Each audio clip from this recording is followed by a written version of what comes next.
Welcome back, everybody. Carrying on with the Twits story.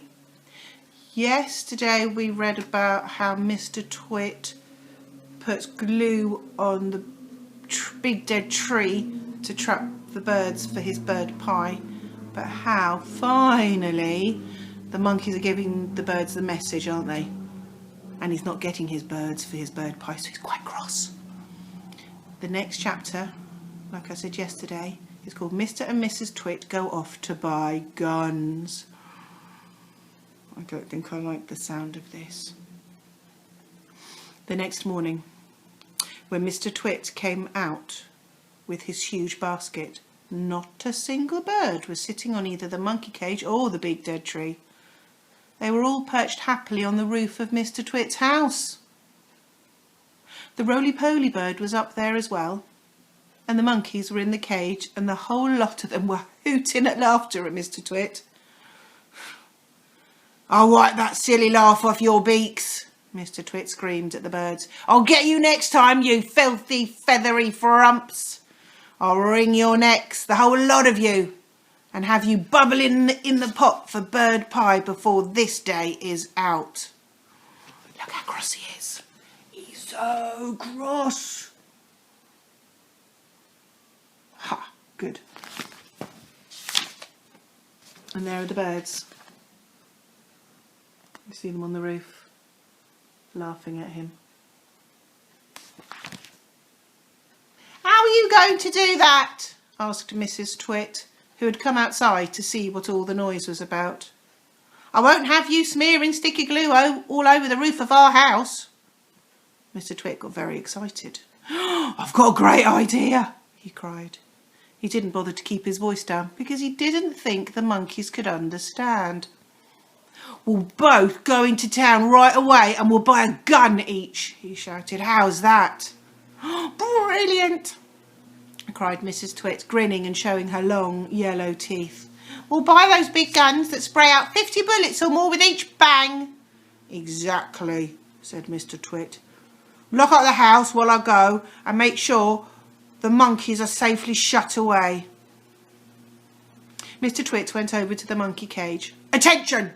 he barked in his fearsome monkey trainer's voice. "Upside down, all of you, and jump to it, one on top of the other. Quick, get on with it, or you'll feel Mrs. Twit's stick across your backsides." Gosh, she's horrible. Obediently, the poor monkeys stood on their hands and clambered one on top of the other, with Mugglewump at the bottom and the smallest child at the very top. "Now stay there till we come back," Mr. Twit ordered. "Don't you dare move, and don't overbalance. When we return in 2 or 3 hours' time, I shall expect to find you all in exactly the same position as you are now. You understand?" With that, Mr. Twit marched away. Mrs. Twit went with him, and the monkeys were left alone with the birds. There they are.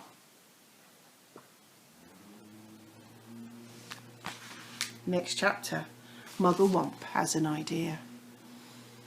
As soon as Mr. and Mrs. Twit had disappeared down the road, the monkeys all flipped back onto their feet the right way up, obviously. "Quick, get the key!" Mugglewump called out to the roly-poly bird, who was still sitting on the roof of the house. "What key?" shouted the roly-poly bird. "The key to the door of our cage," cried Mugglewump. "It's hanging on a nail in the work shed. That's where he always puts it." The roly-poly bird flew down and came back with the key in his beak. Mugglewump reached a hand through the bars of the cage and took the key. He put it in the lock and turned it. The door opened. All 4 monkeys leapt out together. "We're free!" cried the 2 little ones. "Where shall we go then? Where shall we hide?" "Don't get excited," said Mugglewump. "Calm down, everybody. Before we escape from this beastly place, we have one very important thing to do." "What?" they asked him. "We're going to turn those terrible twits upside down." "We're going to what?" they cried. You must be joking, Dad. I'm not joking, Mugglewump said. We're going to turn both Mr. and Mrs. Twit upside down with their legs in the air. Don't be ridiculous, the roly-poly bird said. How can we possibly turn those two maggoty old monsters upside down? We can, cried Mugglewump. We are going to make them stand on their heads for hours and hours, perhaps forever. Let them see what it feels like for a change. How? Said the roly-poly bird. Just tell me how. Mugglewump laid his head on one side, and a tiny twinkling little smile touched the corners of his mouth. Now and again, he said, but not very often, I have a brilliant idea. This is one of them. Follow me, my friends, follow me. He scampered off towards the house, and the three other monkeys and the roly-poly bird went after him. Buckets and paintbrushes, cried Mugglewump. That's what we want next. There are plenty in the workshed. Hurry up, everyone. Get a bucket and a paintbrush. Inside Mr. Twit's workshed there was an enormous barrel of hug-tight sticky glue, the stuff he used for catching birds. Fill your buckets, Mugglewump ordered. We are now going into the big house. And here he is, passing out the buckets of hug-tight sticky glue.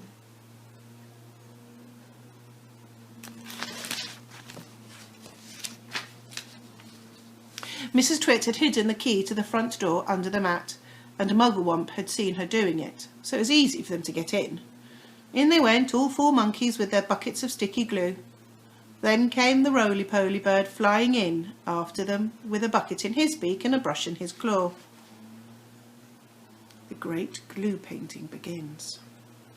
This is the living room, announced Mugglewump, the grand and glorious living room where those two fearful, frumptious freaks eat bird pie every week for supper. Please don't mention bird pie again, said the roly-poly bird. It gives me the shudders. We mustn't waste time, cried Mugglewump. Hurry up, hurry up. Now the first thing is this. I want everyone to paint sticky glue all over the ceiling. Cover it all. Smear it in every corner. Over the ceiling? They cried. Why the ceiling? Never mind why, shouted Mugglewump. Just do as you're told and don't argue. How do we get up there? They asked. We can't reach. Monkeys can reach anywhere, shouted Mugglewump. He was in a frenzy of excitement now, waving his paintbrush and his bucket and leaping about all over the room. Come on, jump on the table, stand on the chairs, hop on each other's shoulders. Roly-Poly can do it flying. Don't stand there gaping. We have to hurry. Don't you understand that? Those terrible Twits will be back any moment, and this time they'll have guns. Get on with it, for heaven's sake. Get on with it. And so the great glue painting of the ceiling began. All the other birds who had been sitting on the roof flew in to help, carrying paintbrushes in their claws and beaks.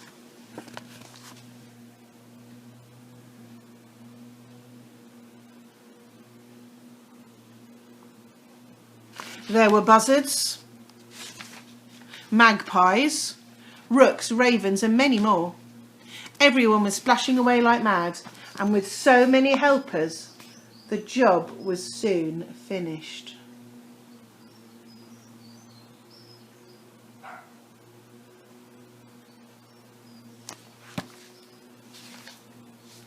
Next chapter, the carpet goes on the ceiling. What now? They all said, looking at Mugglewump. Aha! Cried Mugglewump. Now for the fun. Now for the greatest upside-down trick of all time. Are you ready? We're ready, said the monkeys. We're ready, said the birds. Pull out the carpet, shouted Mugglewump. Pull this huge carpet out from the furniture and stick it onto the ceiling. Onto the ceiling, cried one of the small monkeys. But that's impossible, Dad. I'll stick you to the ceiling if you don't Be quiet, snapped Mugglewump. He's dotty, they cried. He's balmy. He's batty. He's nutty. He's screwy. He's wacky, cried the roly-poly bird. Poor old Muggles has gone off his wump at last. Oh, do stop shouting such rubbish and give me a hand, said Mugglewump, catching hold of one corner of the carpet. Pull, you nitwits, pull!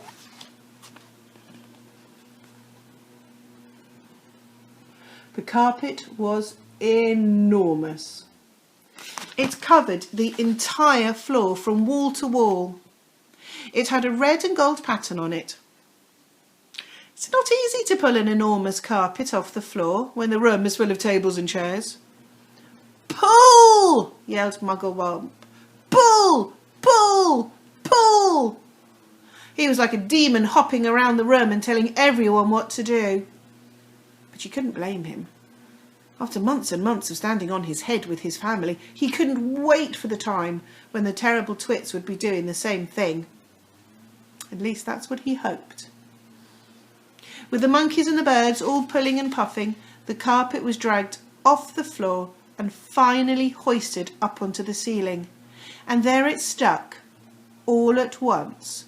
The whole ceiling of the living room was carpeted in red and gold.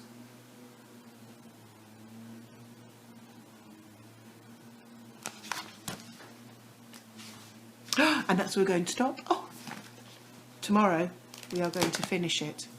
But your activity today is to predict how the story is going to end. What do you think is going to happen? Use what we've read already in the story and make a really sensible guess based on what we've already listened to and what we've already read. What is going to happen in the end? Write down what you think using the conjunction because and write it down in your English books. Why you think this, because of that. And I will see you tomorrow. Bye!